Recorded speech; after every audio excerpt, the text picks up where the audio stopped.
The United States hit North Korea at the United Nations on Friday with a proposed set of unprecedented economic penalties, punctuated by a third cut in its export revenue, to punish the isolated country for its missile and nuclear tests. The penalties were contained in a draft Security Council resolution that American diplomats have been working on since North Korea launched its first successful intercontinental ballistic missile a month ago, demonstrating an ability to attack the United States homeland. North Korea, which considers the United States its most dangerous and implacable enemy, conducted a second successful ballistic missile test last week. Under North Korea's leader, Kim Jong-un, the country has boasted of its increasingly sophisticated missiles in rejection of United Nations prohibitions. The North has also threatened to punish the United States and its other perceived foes, South Korea and Japan, with a nuclear sword of justice. The American drafted resolution, which was circulated on Friday to all 15 Security Council members, is scheduled to be put to a vote on Saturday afternoon. It was circulated after American diplomats held extensive discussions about the language with China and Russia, suggesting that the two will back the measure or at least not block it with their veto power. Support for the draft resolution from China, North Korea's most important trading partner, is considered critical. If achieved, it will partly reflect what diplomats have called China's waning tolerance for Mr. Kim's belligerent behavior. The draft resolution, which needs at least 9 yes votes for approval, would be the most punitive of any resolution over the past 11 years aimed at pressuring North Korea into abandoning its nuclear arms ambitions. A Security Council diplomat told reporters that the draft resolution's provisions banning North Korea's exports of coal, iron ore, lead ore and seafood would together lop roughly $1 billion from the country's $3 billion in annual export revenue. The diplomat, who spoke on the condition of anonymity in keeping with protocol, said it was the first time that entire sectors of North Korea's export economy would be banned.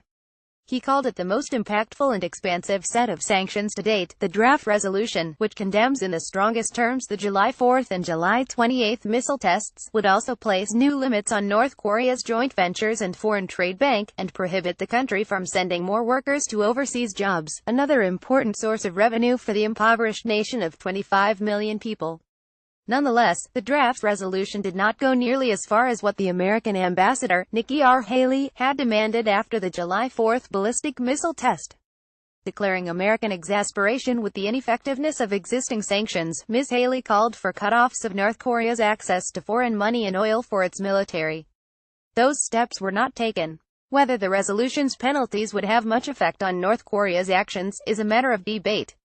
Despite the country's long-standing economic isolation, it has repeatedly defied Western-led efforts to change its behavior through sanctions. "I don't think this is something that will bring North Korea to its knees," said J.H. Koo, the director of the U.S. Korea Institute at the Johns Hopkins School of Advanced International Studies in Washington. "This might be the gradual wringing of the neck of North Korea, but we've been down this road many times," he said.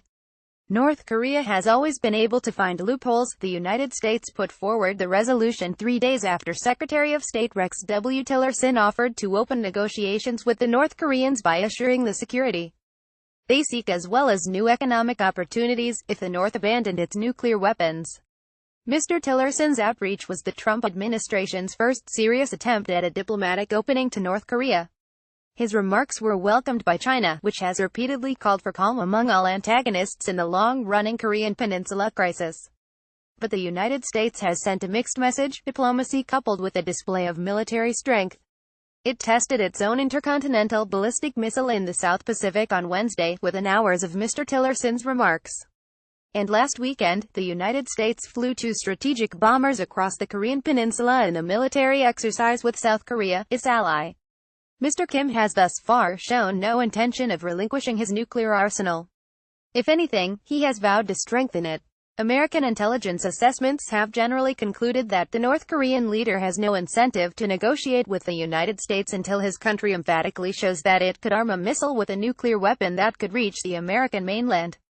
A version of this article appears in print on August 5, 2017, on page A7 of the New York edition with the headline "UN action could cost North Korea $1 billion in exports."